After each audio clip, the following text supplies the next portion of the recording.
Oke, assalamualaikum warahmatullahi wabarakatuh.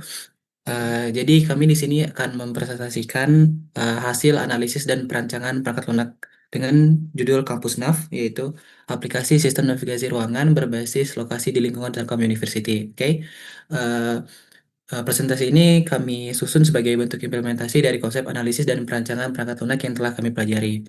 Oke, selanjutnya slide kedua.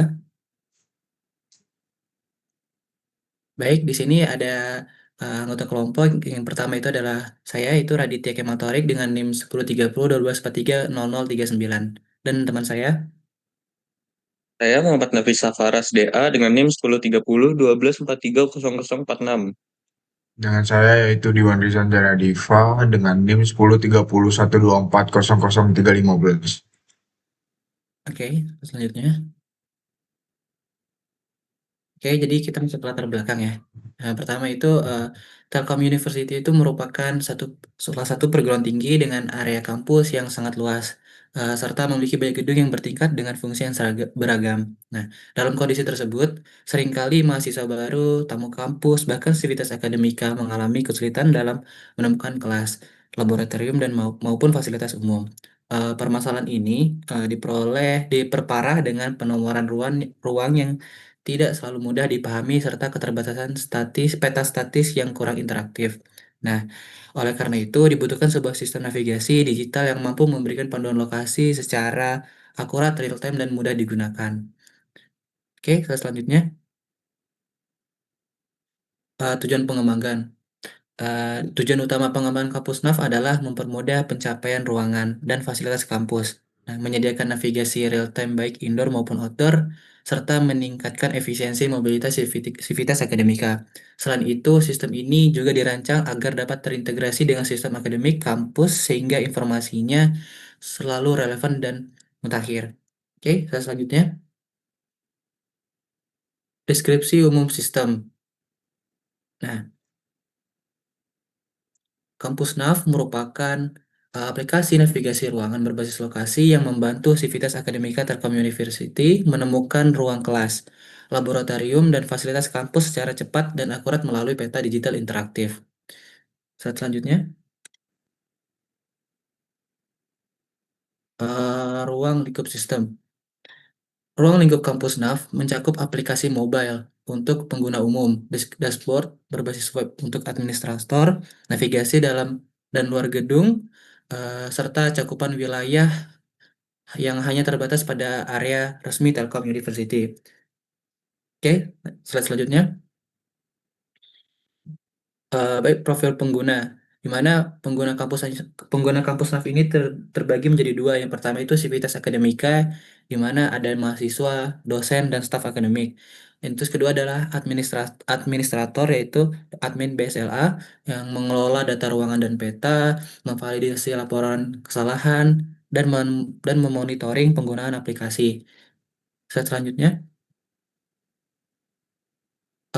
lingkungan operasi kampus NAV ini dirancang berjalan pada sistem operasi Android, yaitu minimal versi 10 dan iOS minimal versi 14. Nah, selain itu, sistem ini juga dapat diakses melalui web browser modern oleh administrator, yaitu ada Chrome, Firefox, dan Edge. Aplikasi ini juga memanfaatkan sensor GPS, kompas, dan akselerometer, serta terintegrasi dengan API SSO, Siakat, dan Google Maps. Oke, selanjutnya di sini ada daftar use case dari kampus Lab sendiri. Yang pertama itu adalah login akun kampus, pencarian lokasi ruangan, mengelola data oleh admin BSLA, melaporkan kesalahan peta, menampilkan peta interaktif, melihat informasi fasilitas, melihat detail denah gedung, melihat estimasi waktu tempuh, menggunakan navigasi arah, dan menandai lokasi pribadi. Oke, selanjutnya. Yang pertama itu ada use case login akun kampus, di mana use case ini memungkinkan pengguna untuk masuk ke sistem, pengguna untuk masuk ke sistem dan memilih peran sebagai apa, sebagai mahasiswa, sebagai mahasiswa, dosen, atau admin. Nah, setelah itu mahasiswa menuliskan input seperti nama username dan password SSO-nya. Jadi terus sistem memverifikasi ke server ke kampus. Terus Ketika berhasil, kita akan masuk ke beranda akun loginnya. Oke, slide selanjutnya akan dibacakan oleh teman saya. Baik, untuk use case selanjutnya yaitu pencarian lokasi ruangan. Sistem ini memungkinkan pengguna untuk mencari lokasi ruangan dengan mudah. Cukup masukkan nama dosen, kode ruangan, atau nama gedung. Sistem akan memproses data dan menampilkan lokasi secara langsung di peta interaktif, memudahkan navigasi langsung di lingkungan kampus. Selanjutnya, nah untuk use case yang kedua yaitu mengelola data oleh admin BSLA, yaitu di sini fitur-fiturnya yaitu ada tambah, ubah, dan hapus data. Selanjutnya itu data ruangan, peta, fasilitas, dan jadwal. Yang selanjutnya yaitu menjaga akurasi informasi sistem. Tujuan utamanya adalah menjaga akurasi informasi dan sistem yaitu sehingga pengguna selalu mendapatkan data yang terpercaya dan terbaru. Selanjutnya, use case selanjutnya yaitu melaporkan kesalahan peta. Nah, jika pengguna menemukan ketidaksesuaian pada peta, mereka dapat melaporkannya melalui formulir laporan yang tersedia. Sistem akan memvalidasi laporan sebelum dikirim ke admin BSLA untuk ditindaklanjuti sehingga peta tetap akurat dan sesuai dengan kondisi terkini. Selanjutnya,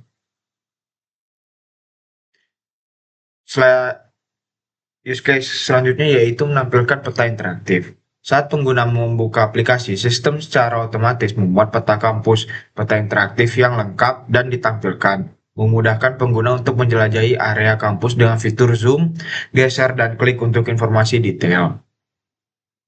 Selanjutnya,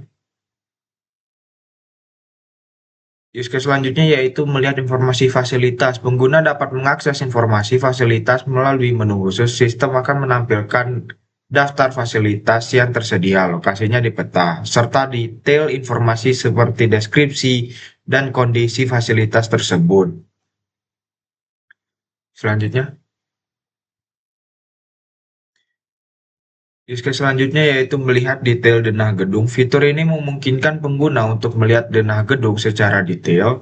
Setelah memilih gedung yang diinginkan, sistem akan menampilkan denah per lantai beserta informasi detail setiap ruangan seperti fungsi dan kapasitas. Selanjutnya,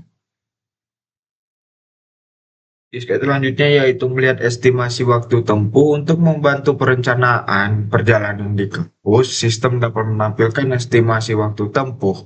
Pengguna hanya perlu memilih lokasi tujuan. Sistem akan menghitung rute terbaik dan memberikan perkiraan waktu yang diperlukan. Selanjutnya akan dilanjutkan oleh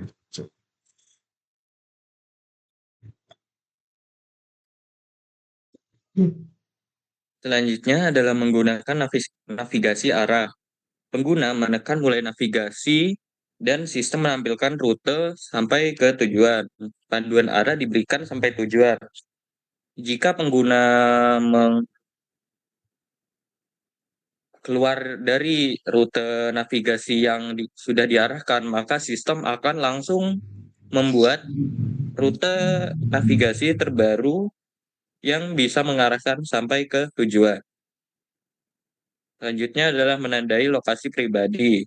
Pengguna dapat memilih lokasi lalu menyimpan lokasi sebagai penanda atau bisa dikatakan bookmark. Lokasi tersebut tersimpan sebagai penanda. Selanjutnya, perancangan algoritma dan atau query-nya. Di sini kami mengambil dua contoh algoritma dari semua yang tersedia. Yang pertama adalah algoritma 1 atau login pengguna. Nama kelasnya yaitu out controller dengan nama operasi login SSO. Algoritmanya yaitu pengguna memasukkan username dan password akun kampus. Selanjutnya, sistem mengirim data login ke server SSO Telkom University. Selanjutnya, server SSO akan memvalidasi kredensial pengguna. Jika valid, sistem mengizinkan akses ke aplikasi. Jika tidak valid, sistem menampilkan pesan gagal login. dengan query dari algoritma pertama tadi, yaitu validasi login pengguna, yaitu select ID pengguna, nama, peran, from pengguna, where, email, tanda tanya, and password tanda tanya. Algoritma yang kedua yaitu pencarian lokasi ruangan dengan nama kelas search controller. Nama operasi yaitu cari lokasi. Algoritmanya yaitu pengguna membuka fitur pencarian. Pengguna memasukkan kata kunci seperti nama dosen, kode ruangan, ataupun gedungnya. Selanjutnya, sistem akan mengambil data lokasi dari database dan sistem menampilkan hasil pencarian pada peta kampus. Selanjutnya, pengguna dapat memilih hasil untuk melihat detail lokasi. Dengan query dari pencarian lokasi ruangan tersebut adalah select R kode ruangan, G nama gedung, dan R jenis ruangan from ruangan R. Join gedung G on R kode gedung dengan G kode gedung. Where R kode ruangan like tanda tanya or G nama gedung like tanda tanya. Nah, kesimpulan dari hasil presentasi kami adalah kampus NAF dapat mempermudah navigasi kampus dan mendukung konsep smart kampus dan terintegrasi dengan sistem akademik, lalu dapat meningkatkan efisiensi dan kenyamanan pengguna. Sekian dari kami, terima kasih. Apabila ada salah kata, mohon dimaafkan. Wassalamualaikum warahmatullahi wabarakatuh.